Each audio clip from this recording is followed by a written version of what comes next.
Welcome to Torah Today Ministries and our continuing series Tehillim Talks, our studies in the Psalms. And today we're going to look at Psalm 60, a very unique and can be very confusing psalm until we find what I believe to be the key. And other people will find other keys and other ways of interpreting this very odd, confusing psalm. But this psalm actually spoke deeply to my heart, and I've shared some of these insights with friends over the last couple of weeks, and it spoke to them in the same way. So I hope it speaks to you as well. Psalm 60 has quite a long postscript to it. It says, to the choir master, according to Shushan Idut. Shushan is the Hebrew word for rose. Idut means testimony, so Shushan Idut would mean the rose of testimony. What exactly this is, best guess, it's a melody to which this psalm is to be sung. It's a miktam of David. Now, we've looked at the term miktam, and all the psalms from Psalm 56 through 60 are labeled as miktams. And if you recall, a miktam means a golden truth, which I think is about the best translation for this word. It comes from a word for a special quality of gold. And each of these psalms, from 56 through 60, contains a golden truth. And I think if we tap into what I believe is the golden truth contained in this psalm, it will really speak to us. A miktam of David for teaching. So it's a psalm that we're to learn from. It's not just to inspire or to encourage, or it's not just a plea to God, but it's something that's to teach us deeply. And it gives us the background for this psalm. When he, David, strove with Aram Naharim and with Aram Zobah, and when Joab on his return struck down 12,000 of Edom, in the Valley of Salt. In other words, there's a great victory. These battles are going on, incredible victories, and you can read more about these in 2 Samuel 10 and also 2 Samuel 8, 1 Chronicles 18, cover these events. I won't go over them here, but great victories. So now here's the question. As we get into this psalm, you see David kind of moaning. Now what's so odd is in the previous psalm, Psalm 59, if you recall, all the circumstances in David's life are totally against him. Life is crushing him in, but his attitude is very positive. It's very up, if you can put it that way. He's encouraged. He's confident in God. He's not worried about all the stuff that's going on where Saul is sending his forces and spy masters to try to kill David. But here there's victory, yet David is groaning and moaning and just kind of feels like he's defeated. What's going on? Well, let's just do something a little different than we usually do. I'm just going to read straight through the psalm, then go back and revisit a couple details, and then tell you what I think is the golden truth this psalm contains for us. So here we go. First 4 verses. O God, you have rejected us, broken our defenses. You have been angry. Oh, restore us. Now remember, the superscription is, we just killed 12,000 of the enemy, and we've got victory. But David's saying, God, you've rejected us. Verse 2, you have made the land to quake. You have torn it open. Repair its breaches, for it totters. You have made your people see hard things. You have given us wine to drink that made us stagger. You have set up a banner, and that word for banner can also be test, for those who fear you, that they may flee to it from the bow. You know what? I'm just going to go ahead and dive into this a little bit. You'll notice the red line on the left, which is my way of indicating a very difficult verse to translate. And if you look at different translations, they translate this in an array of ways. This word nace, which is the word that's used here, can either be a banner or a test. It can also be a miracle. The word for nace is miracle in Hebrew. And but a test is given to elevate. And this word means to test, and it also means to elevate. And it's got a host of meanings to it. So which one do we pick? Why not all four? You have set up a nace, a banner, a test, a miracle.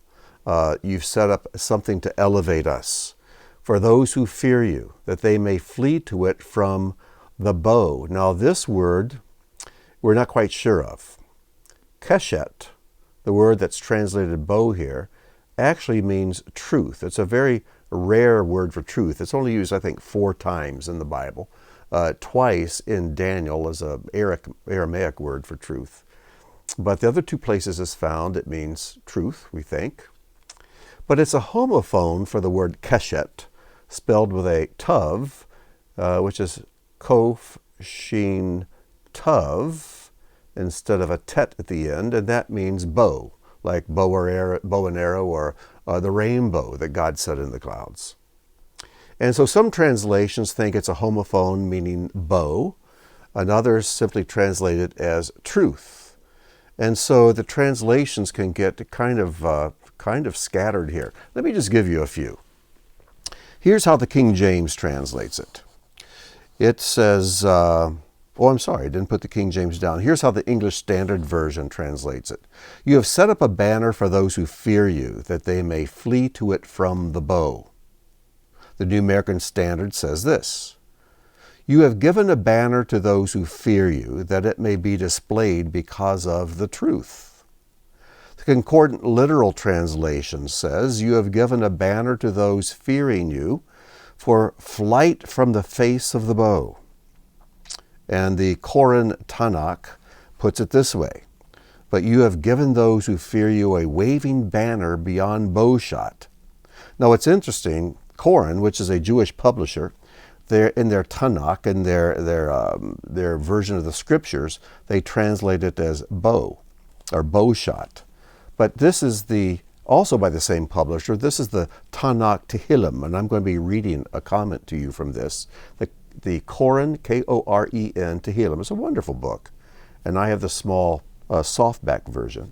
And this is how it translates it. But you have raised a banner for those who fear you, round which they may rally for the sake of truth. So, which one's right? We don't know. Take your pick. Choose them all, because they all contain definite insights into the truth. Well, let's move on. Verses 5 through 8. That your beloved ones may be delivered, give salvation by your right hand and answer us. God has spoken in his holiness. Quote, with exultation I will divide up Shechem and portion out the vale of Sukkot. Gilead is mine, Manasseh is mine, Ephraim is my helmet, Judah is my scepter. Moab is my wash basin. Upon Edom I cast my shoe. Over Philistia I shout in triumph. Unquote. Now these early places, Shechem and Gilead, Manasseh, Ephraim, these are all parts of Israel, and Judah, of course. But these other places, Edom and Philistia, are the enemy. And they've just battled Edom. They've killed 12,000. And he says, Moab is my wash basin. In other words, this is a place where I wash my feet. And if you've been in a war, your feet are going to get bloodied. And maybe it's a wash basin where he washes his hands as well, because they have blood on them.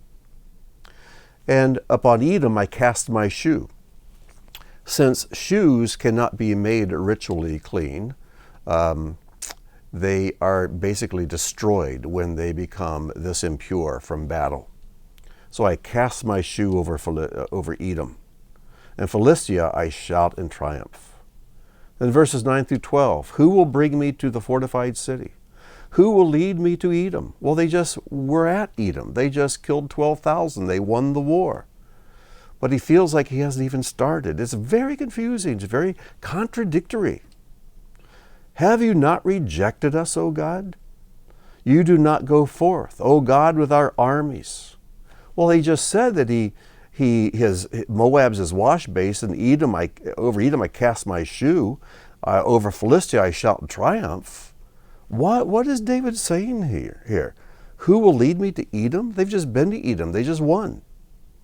Have you not rejected us, O God? You do not go forth, O God, with our armies. O grant us help against the foe. For vain is the salvation of man. With God we shall do valiantly. It is he who will tread down our foes. What is going on here? What in the world is going on? Somehow as I read this psalm, I wasn't getting much understanding. It just was not making any logical sense to me. But somehow deep in my spirit, it was like familiar. It's like, I've been here before. I've been to a place where I got what I wanted, but lost my ability to enjoy it. It's almost as if God gave me what I prayed for, but there was no blessing in it. Do you ever get your own way and then you're miserable because of it? I can think of several things especially in my youth, where I was passionately desiring something. I had to have this thing, and when I got it, what a pain in the neck it was.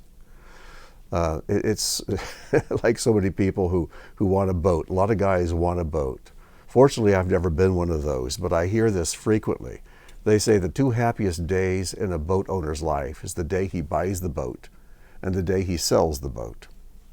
It's like, if I had a boat, I could go out on the lake, enjoy some peace, do some fishing, just have fun, being out away from everybody. It would be wonderful. Then you get the boat, and then you realize all of the responsibilities and the headaches that go with owning that boat, hauling that boat, docking the boat, launching the boat, paying all the insurance and the upkeep on the boat, storing the boat, and eventually you look forward to the day you sell it.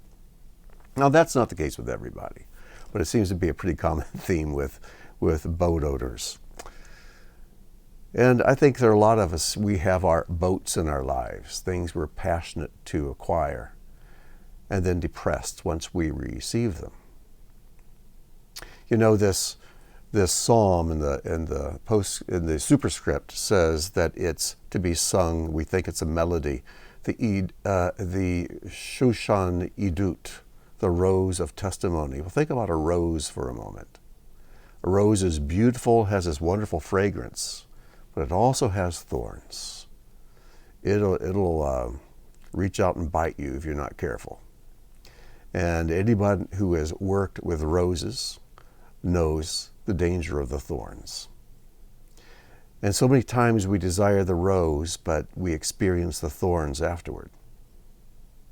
So in this poem, as you read it, logic tells you victory, but your spirit tells you failure.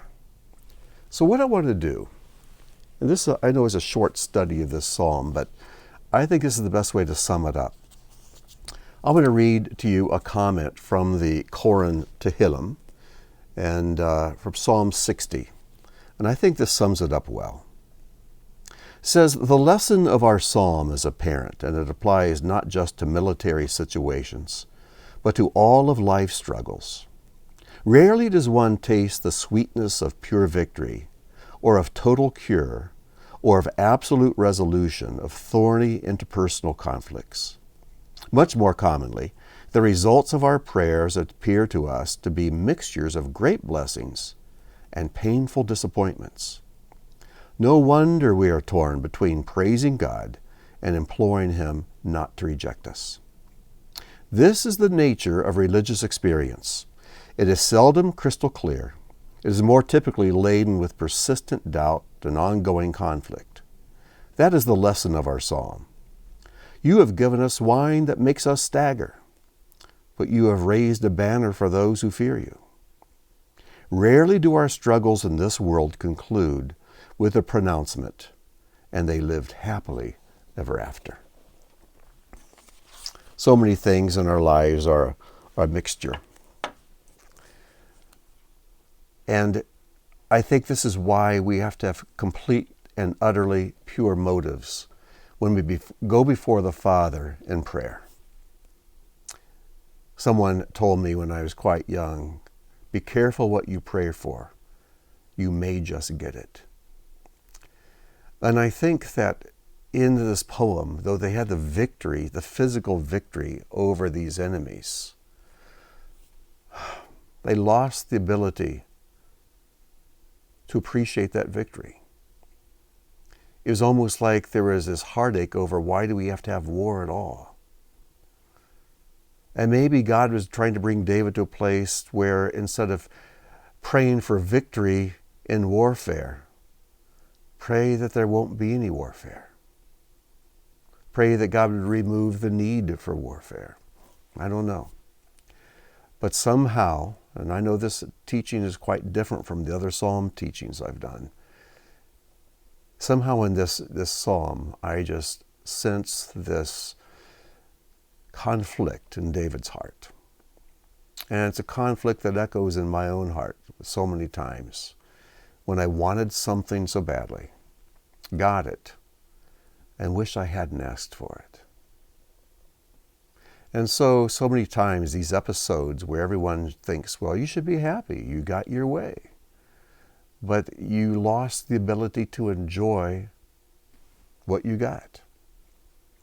So in closing, I want to leave us with the words of Psalm 106:15. It's referring back to when Israel was in the wilderness and they requested meat. They wanted flesh to eat. So God gave it to them, and it cost them, many of them, their lives. And Psalm 106:15 says, then he gave them their request, but sent leanness to their soul. He gave them their request, but their souls are poverty-stricken.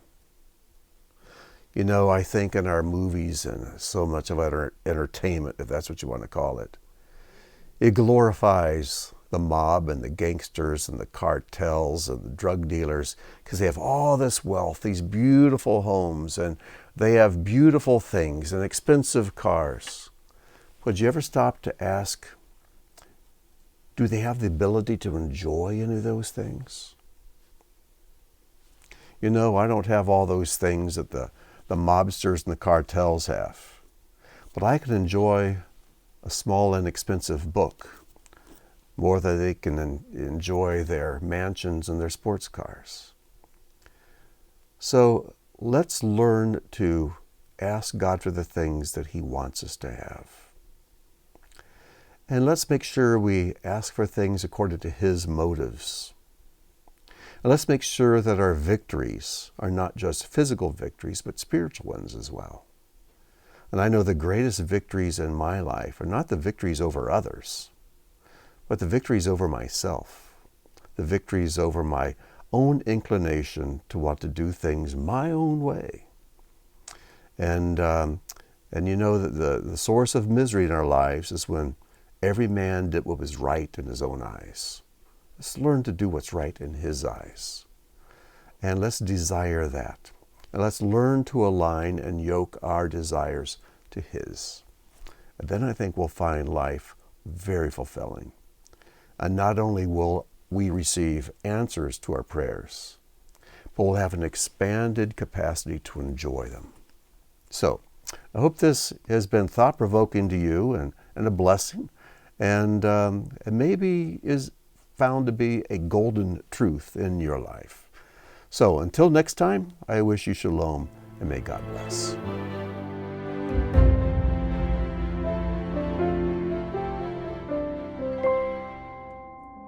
Thank you for joining us for today's teaching.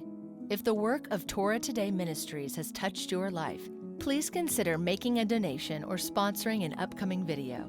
As a video sponsor, you'll have an exclusive opportunity to memorialize a family member, celebrate a special event, or simply support the ongoing creation of similar content.